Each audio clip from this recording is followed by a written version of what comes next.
Bienvenue dans We Love Mobility, le premier podcast dédié aux tendances de la mobilité internationale et de la gestion des talents. Chaque premier lundi du mois, je reçois un invité avec qui on va discuter des tendances et du futur de la mobilité internationale, du recrutement et de la gestion des talents étrangers. Retrouvez-nous sur la page LinkedIn de We Love Mobility pour suivre l'actualité du podcast et interagir avec nous.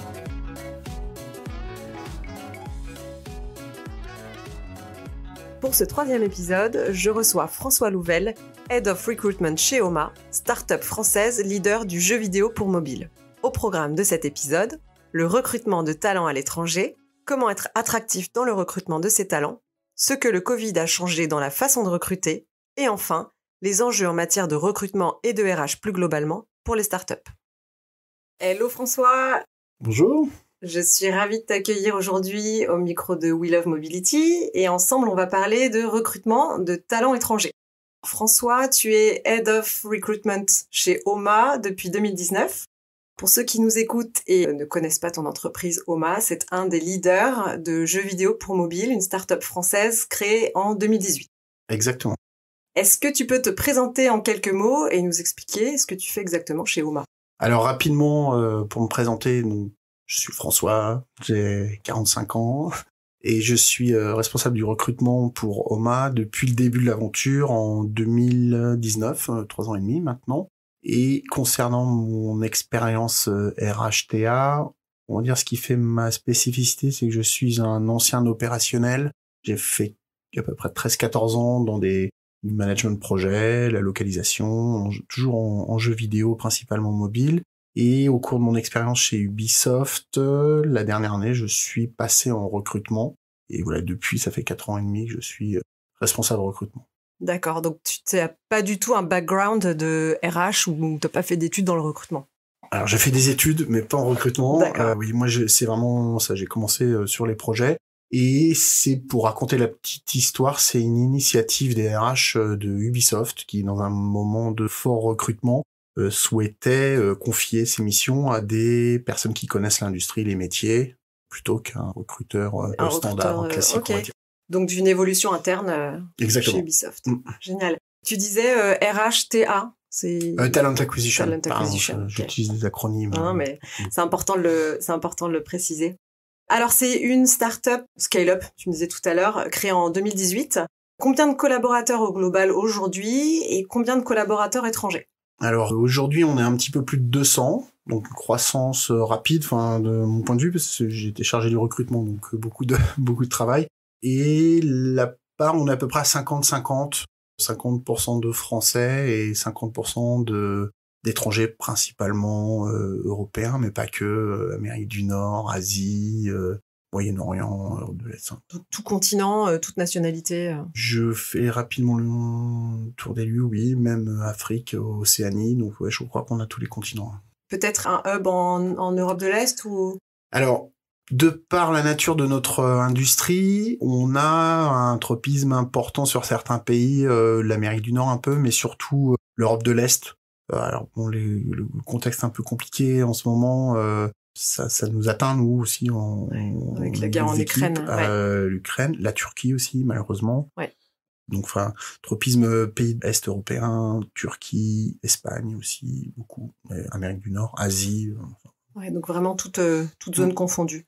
Alors tu recrutes beaucoup à l'international, on l'a vu. Tu me disais que c'était pas forcément parce que vous ne trouviez pas de talent en France, c'était plus par envie que par nécessité. Est-ce que tu peux nous expliquer pourquoi tu cherches des talents à l'étranger ? C'est un peu des deux. Il y a plusieurs raisons. On va dire pour s'opposer, faire le parallèle avec une stratégie des années 90, 2000 dans le jeu vidéo qui consistait à se délocaliser pour des questions de coûts. Je pense la Roumanie, l'Inde, la Chine, même parfois pour trouver des forces de travail moins chères. Nous, notre volonté de s'étendre à l'étranger et de recruter des talents étrangers, elle repose sur plusieurs raisons. La première, c'est que on est, nous, sur un marché international, et que si on n'était que des Français au sein de la boîte, on aurait un biais, en fait, franco-français. Et c'est très important pour nous de représenter, en fait, la diversité même de nos utilisateurs, donc en termes de genre, de nationalité, de culture. Donc déjà, c'est un premier objectif qualitatif, on va dire. Il y a aussi le fait que sur le mobile, il y a des hubs dont on parlait tout à l'heure qui se sont développés dans certains pays qui étaient complètement absents de la géographie vidéoludique il y a même 10-15 ans. On parlait de la Turquie tout à l'heure, l'Ukraine, la Biélorussie, voilà. C'est des pays qui ont développé une scène, un écosystème particulier du jeu vidéo mobile les 10 dernières années. Et donc c'est très important d'être sur place aussi parce qu'il y a des talents. Donc c'est vraiment la recherche de talents. On pourrait en retrouver en France, mais voilà, là on a un choix beaucoup plus important de talents et d'expérience dans ces pays-là. Il y a aussi parfois des contraintes où on ne va pas trouver des talents en France. Je pense des métiers très techniques comme par exemple des développeurs sous Unity. C'est pas encore. Pourquoi? Parce qu'il y a des écoles spécifiques à l'étranger qu'on n'a pas en France, des formations? Alors il y a peut-être des formations, mais le réservoir est pas encore suffisant pour nous pour trouver les meilleurs talents, alors que ces talents, ils existent par ailleurs dans à l'étranger. Ouais. Donc voilà, on va dire la représentativité de notre marché, recherche de talents, et puis contraintes un peu parfois locales françaises, mais c'est rarement pour des raisons de coût, par exemple. Ouais, c'est ce que tu disais quand on avait échangé. Le drive, c'est pas l'argent, c'est vraiment apporter quelque chose de plus au groupe, une force un peu spécifique. Diversité. Comment attirez-vous les talents étrangers et quels sont vos leviers d'attractivité comment tu vas les chercher et qu'est-ce que tu leur proposes? Qu'est-ce qui leur plaît? Alors premièrement, je pense que c'est l'ambition de la boîte, de faire partie du leader ou d'un des leaders du marché. C'est quelque chose qui est très motivant pour les talents à l'étranger. On l'a vu, en plus la différence, on va dire, sur les 3 dernières années qui sont écoulées, entre il y a 3 ans et aujourd'hui. Aujourd'hui, on est beaucoup plus présent, on est une référence. Donc les gens d'eux-mêmes aussi ont envie de rejoindre l'aventure. Donc ça, c'est le premier levier, on va dire l'ambition du projet. En plus, on va dire dans une période où il y a un tassement d'activité, il y a beaucoup même malheureusement de layoffs, etc. Nous, on n'est pas dans cette dynamique. Vous n'êtes pas touché? Non, on n'est pas touché. On a eu la chance je pense, de par notre projet qui est unique. On n'est pas un publisher parmi d'autres. On est aussi là pour apporter des solutions aux développeurs indépendants. On a une vision 360. Je pense que ça nous rend unique dans le paysage et du coup, voilà, on s'est fait une image de marque et on attire les talents de par notre mission, on va dire. Votre mission, votre réputation et donc votre projet. C'est la première, on va dire, c'est la boîte elle-même, je pense, c'est la mission qui est plutôt exaltante.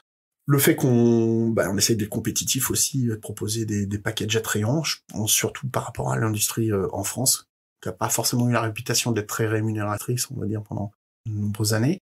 Nous, on a la volonté d'être compétitif dessus. Donc voilà, c'est les deux principales raisons. Et du coup, ça m'intéresse de savoir sous quel statut tu les fais travailler, comment ça se passe. Après, ça dépend vraiment d'une boîte à une autre, mais est-ce qu'ils sont plutôt sous contrat? Est-ce qu'ils sont plutôt freelance? Alors, quand on est un outsider et qu'on arrive sur le marché, on a la nécessité d'être plus attrayant, plus compétitif, ce qu'on disait. Donc, ça passait aussi par une certaine agilité dans les statuts, les formats proposés. Alors nous, on est basé à Paris. Notre headquarter, il est à Paris, à côté de Saint-Lazare. Il s'avère que c'est pas une destination qui attire tout le monde, notamment en France. Donc, il faut s'adapter aussi aux envies des talents. Alors, et puis, je sais pas si vous êtes au courant, il y a eu aussi une pandémie il y a quelques temps, donc qui a pas mal changé l'approche du travail, en fait, des formats. Donc voilà, nous, si on veut être attrayant et attirer les meilleurs talents, il faut qu'on s'adapte et qu'on soit... Faut se réinventer. Qu'on soit appealing, on va dire, pour parler français. Et donc voilà, pour répondre à la question, on a le format standard, classique, français, de proposer des CDI. D'ailleurs, on a quasiment que des CDI. On a que des CDI en France, statut cadre. Donc ça, c'est le format standard, on va dire. Mais on avait un certain nombre de freelances au début, et puis on a changé notre fusil d'épaule parce qu'on désire pérenniser aussi les recrutements. Donc on a cherché des solutions et on passe par des proxys, des boîtes de portage salarial, par exemple, quand les gens veulent rester à l'étranger. Donc aujourd'hui, on a plus de la moitié de l'entreprise qui ne travaille pas en France. Aujourd'hui, on a une centaine à Paris, On a, je pense, une quinzaine de personnes qui sont en remote, full remote en France. Ouais. 4-5 qui sont à Toulouse. On a un bureau à Toulouse. Mais le reste en France sont en 100% remote depuis l'étranger, d'accord. Et le reste en full remote, work from home, depuis l'étranger, depuis une grosse vingtaine de pays. Ok. Et je me posais la question de la famille. J'imagine que globalement, c'est des profils singles. Enfin, en gros, vous prenez en charge le collaborateur. Est-ce qu'il y a quelque chose qui est prévu pour les familles? Est-ce qu'ils souvent ils viennent avec leur famille ou pas du tout? Alors, on est dans une industrie où il y a comme pas mal de profils jeunes. Alors, c'est triste à dire, mais je suis le plus vieux de la boîte, je crois, jusqu'à récemment. Mais à 45 ans, ça fait le senior de la boîte. Hein. T'es dans ta deuxième partie de carrière. Donc, c'est vrai que historiquement, on n'avait pas trop ces questions. On avait beaucoup de célibataires. Ouais. Mais la question se pose de plus en plus. On a des naissances, on a eu des Oma Baby ces dernières années.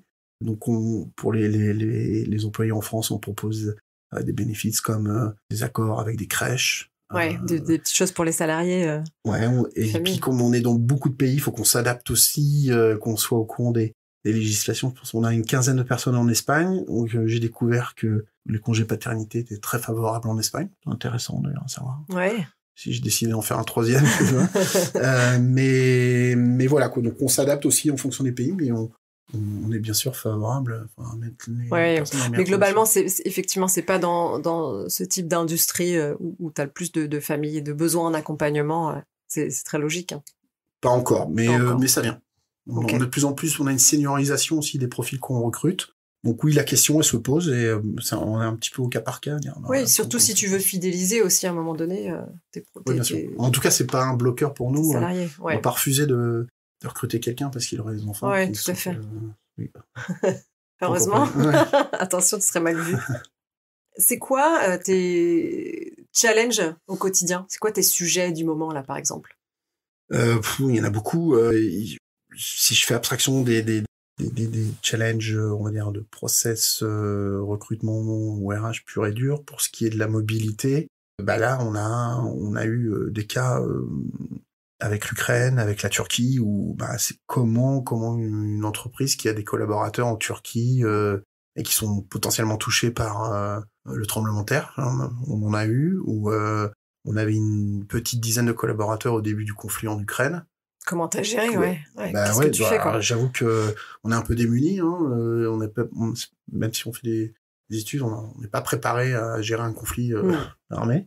Donc ça, c'était il y a quelques temps, un peu comment gérer les cas très très particuliers. Sinon après, en ce moment, pour faire des choses un peu pas triviales mais plus normales, on va dire, c'est toujours des questions de bénéfices, par exemple. Des personnes qui sont dans d'autres pays, est-ce qu'on peut leur donner les mêmes avantages que les employés en France? Comment on gère le télétravail aussi? Comment ça arrive à une échelle où quand on était 25, c'était relativement facile à gérer. Quand on est 220, est-ce qu'on peut appliquer les mêmes règles? Donc ça a un impact sur nous aussi, la mobilité. Est-ce qu'on continue à recruter tous les mêmes profils, tous ces profils-là, dans les mêmes conditions, dans les mêmes pays, etc. Donc en ce moment, on va dire, on est dans cette phase de scale-up où on se pose des questions sur est-ce qu'on adapte notre politique de mobilité, est-ce qu'on fait de la relocation pour tout le monde, est-ce qu'on accentue le recrutement dans certains pays, est-ce qu'on n'aurait pas intérêt à ouvrir des bureaux? Je pense à l'Espagne, par exemple, où on a beaucoup de collaborateurs en Espagne, dans différentes villes, Barcelone, Malaga, Séville, parce que Valence. Pour l'instant, donc headquarter à Paris, bureau en Espagne, et vous avez d'autres bureaux dans le monde? On a un bureau à Toulouse. Ah oui. Un petit bureau à Toulouse. Mais sinon... pas d'autres bureaux à l'étranger? Non. Et du coup, on est en pleine réflexion, dire à partir de quel moment c'est stratégique, intéressant. Ouais. On a des demandes, des gens qui ne juraient que par le télétravail, qui au bout de 2 ans disent en fait, on aimerait bien voir un collègue. Donc on se penche sur la question. Par exemple, nous on est dans un bureau, alors j'ai pas cité, mais un espace de coworking américain, et qui nous offre la possibilité de pouvoir avoir des espaces dans d'autres villes. Donc on réfléchit comment les utiliser. Est-ce que ça influence notre façon de recruter aussi? parce que peut-être qu'on va privilégier des candidats qui sont dans ces villes-là. Ouais. Oui, ça change tout. Ouais. On a recruté il y a 2-3 mois un collaborateur à Berlin. Alors c'est le seul qui est en Allemagne pour l'instant. Et c'est vrai que le fait qu'il ait accès à ce type d'espace de coworking, pour nous c'est un avantage, un argument supplémentaire. Et on s'est dit, en plus Berlin c'est un pool de talents intéressant. Ouais. Donc ça crée des opportunités aussi comme ça. Ouais, je comprends. Et vous faites accompagner sur toutes ces questions-là, ou c'est toi tout seul qui gère avec en interne sur ces questions stratégiques de développement? Tu parlais de Benefits tout à l'heure. Vous avez un comp and ben. Enfin, comment ça se passe Alors c'était très empirique. C'était un petit peu. On a avancé sur les sujets en fonction de la situation, de l'évolution. Ouais. On s'est fait accompagner par sur pas mal de sujets par France Immigration. Savoir, c'était beaucoup des questions. Est-ce qu'on a le droit de faire ça? Est-ce qu'on peut faire ça? Qu'est-ce qui est possible? Mais voilà, on a dû chercher beaucoup de solutions en interne. C'est vrai que l'aide des boîtes de portage salarial, ça nous a enlevé un poids énorme. Moi, il y a 3 ans et demi, j'avais commencé un petit peu bille en tête. On veut s'installer en Espagne, et on va faire enregistrer la boîte en Espagne. Donc, OMA est enregistré en Espagne comme entreprise non résidente. Okay. Ça m'a pris beaucoup de temps, d'énergie, des allers-retours. Administrativement parlant, j'imagine, c'est lourd. Ouais, j'avais commencé à le faire pour d'autres pays, et puis à un moment on s'est dit non, mais il y a certainement une solution plus pratique, parce que on a des talents dans 25 pays et qu'on ne pourra pas enregistrer OMA un bureau dans 25 pays. Partout. Ouais, d'accord. Donc, tu es arrivé en 2019 chez OMA, donc avant le Covid. Qu'est-ce que tu dirais que le Covid a changé dans ta façon de travailler au quotidien? Moi, je le vois plutôt comme quelque chose de bénéfique. Ça a dessillé un peu les yeux des chefs d'entreprise, je pense, peu conservateurs. Des managers, sur le degré de responsabilité des salariés, même chez nous, des salariés très jeunes. Enfin, en tout cas, je sais pas comment c'est dans d'autres boîtes, mais chez nous, on a eu très peu de drop, enfin, de personnes qui auraient vraiment lâché leur activité. C'est extrêmement rare. Ouais. En termes d'équilibre de vie professionnelle et personnelle, on a senti que c'était un soulagement pour beaucoup de gens. Je parlais ou du manque d'attractivité de la région parisienne, même en France. Voilà, nous on a des personnes plutôt jeunes, donc on peuvent pas avoir forcément des logements très grands. D'avoir la possibilité de un peu plus souvent travailler ailleurs, etc. Ça a été. Après, c'était une période très difficile. Le Covid, là, vraiment les confinements. Oui, ça a été extrêmement difficile pour les salariés. Mais nous, le souci principal, c'était plutôt de s'assurer que les gens ne soient pas en burn-out que l'inverse. Enfin, moi, le premier, le deuxième confinement, il a été très très dur. De pas être capable de mettre la limite entre pro-perso, de se remettre à travailler à n'importe quelle heure, etc. Et on l'a eu chez un certain nombre de collaborateurs, et c'était un souci. Après, une fois que hors crise, voilà, pour l'instant, c'est plutôt quelque chose de bénéfique. De bénéfique, il y a eu plein de bonnes conséquences. Après, se posons toujours la question de dire, c'était possible avec des petites équipes, 25 personnes. On se pose la question, est-ce que c'est possible de maintenir au même niveau? Est-ce que ça peut être pérenne au même niveau avec 200 personnes? Ouais. Alors nous, on a la chance de travailler sur des projets mobiles qui généralement impliquent des équipes plutôt réduites. On va dire entre 10 personnes max. Il y a beaucoup de cross-projects, effectivement, mais on n'est pas sur des productions AAA avec 200 personnes et des chaînes d'interdépendance très fortes. Donc, en fait, pour nous, ça s'adapte très bien, en fait. C'est des petits projets avec des petites équipes, en fait. Enfin, c'est des grands projets, mais avec des petites équipes. Donc, c'est moins compliqué à développer. Sur la question des tendances et du futur du recrutement des talents étrangers, comment tu arrives à te tenir informé des tendances? Est-ce que tu fais de la veille? Est-ce que tu as une communauté? Est-ce que tu t'aides d'un réseau, par exemple? Alors, je suis pas très bon pour ça. Principalement du fait que, comme beaucoup de startups, les premières années, on est pris dans le feu de l'action, et que la priorité, c'est de recruter. On a recruté, j'ai un exemple, en début janvier, on a 26 personnes qui ont commencé chez nous. Ah ouais. Pour le mois de 200, donc on a tendance à être très pris par ça, et ne pas avoir le temps de faire le petit pas de côté pour dire, mais est-ce que ce qu'on fait, on pourrait pas l'optimiser? Est-ce qu'on pourrait pas parler avec des gens qui pourraient nous partager leur expérience? Et heureusement, on est un peu plus staffé maintenant, on est 5 au niveau de l'équipe TA. On a mis en place des process aussi qui nous permettent de gagner du temps. Et l'idée, c'est Ouais, c'est maintenant de dire, relever un peu la tête du guidon. Et de se dire, ok, comment je gère le futur. Mais c'est vrai que c'est souvent un peu par casualité, par coïncidence, on trouve des solutions. Ah tiens, j'ai vu sur LinkedIn ou j'ai rencontré un tel et qui m'a dit qu'il faisait ça. Tu testes. Mais c'est pas... J'aimerais aller un peu plus loin quand même. Et se poser un peu et réfléchir vraiment. Et donc, vous êtes 5 personnes dans ton équipe. Je me posais la question de l'onboarding. Quand tu dois faire onboarder 26 personnes le même jour, vous faites comment? Alors, c'est un process évolutif parce qu'au début, on n'avait pas d'onboarding. Il y a 3 ans, c'était un petit peu comme je te pousse. Comme toutes les boîtes qui sont en croissance. Et je pense que ce qui a été primordial, c'est surtout le feedback, en fait. On essaie de garder d'instaurer une culture du feedback très forte dans la boîte. Et c'était, ne serait-ce que d'avoir le feedback des personnes qui étaient onboardées, dire est-ce que ça s'est bien passé, qu'est-ce qu'on peut améliorer. Et du coup, on a mis en place toute une semaine d'onboarding. Donc, on fait tous les onboarding la même semaine, la première semaine du mois. On a un programme spécifique parce qu'en plus, on a beaucoup de métiers différents. Donc, chaque équipe va présenter son activité en plus de l'onboarding particulier par job. Donc, ça prend toute la première semaine.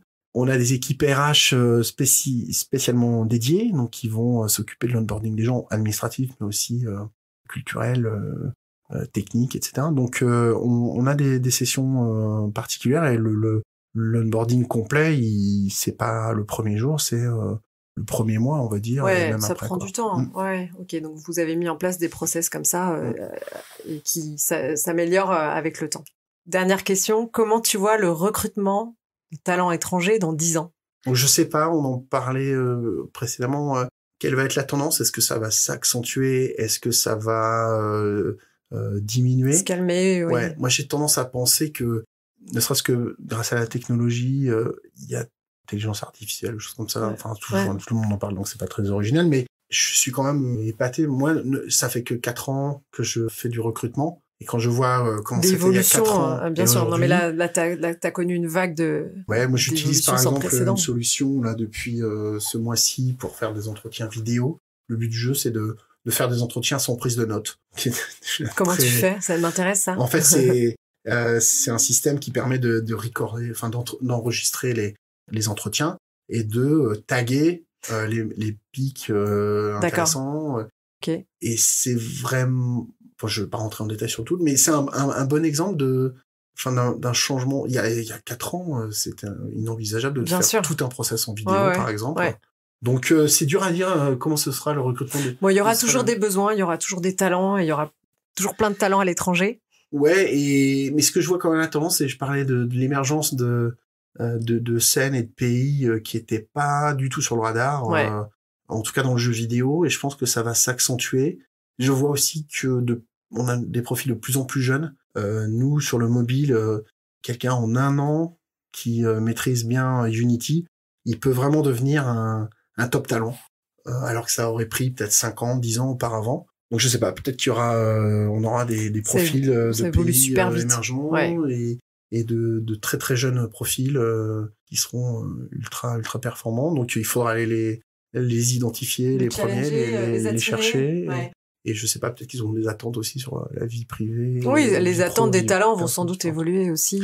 Ouais, j'ai du mal à faire Madame Soleil, mais je dirais que ça va encore évoluer, qu'il faudra s'adapter au marché. En tout cas pour le jeu vidéo mobile, quoi. Ouais. Et donc toi, toujours dans le recrutement, c'est quelque chose vraiment qui te plaît, c'est une fonction, oui, je pense. Moi, c'est quelque chose que j'avais perdu au bout de 10-15 ans. C'est l'exaltation, en fait, que me procure le recrutement. Je me lasse pas de rencontrer des gens très différents, partager sur ma passion, qui sont les jeux vidéo, et puis la satisfaction quand on fait un recrutement, à la fois de pourvoir un besoin de la boîte et du hiring manager, et puis d'être parfois game changer pour les personnes qui nous rejoignent. Et ça, c'est toujours... tant que j'aurai cette exaltation, je continue. Ça se ressent, hein. On voit l'enthousiasme sur ton visage. Ouais. Donc non, pour l'instant, peut-être qu'un jour j'en serai fatigué, mais pour l'instant non, quoi. Et top. Pour conclure, les choses à retenir de cet échange, c'est que pour Oma et pour toi, il est essentiel d'aller recruter des talents à l'étranger. non pas forcément pour des raisons de coût, mais plutôt pour des raisons de diversité, parce que vous souhaitez internationaliser quelque part une boîte française, et parce que de plus en plus de nouveaux pays se développent sur le jeu vidéo pour mobile, et par conséquent, il y a plus de choix de talents avec de l'expérience à l'étranger. Vous réussissez plutôt bien à attirer les talents étrangers en France grâce à votre réputation, l'image de marque et la mission de Homa, mais aussi parce que vous êtes très agile et que vous vous adaptez aux attentes des talents, parce qu'enfin, vous leur proposez des packages plutôt attrayants. Et enfin, après des années à devoir faire tout rapidement, vous avez envie aujourd'hui de structurer, de processer et de pérenniser le recrutement chez Homa. Merci beaucoup François. Eh ben c'est moi. Merci d'être venu. À bientôt. Merci de m'avoir reçu. C'est la fin de cet épisode. Merci de l'avoir suivi. On se retrouve le mois prochain avec un nouvel invité. D'ici là, n'hésitez pas à partager le podcast avec quelqu'un qui pourrait être intéressé.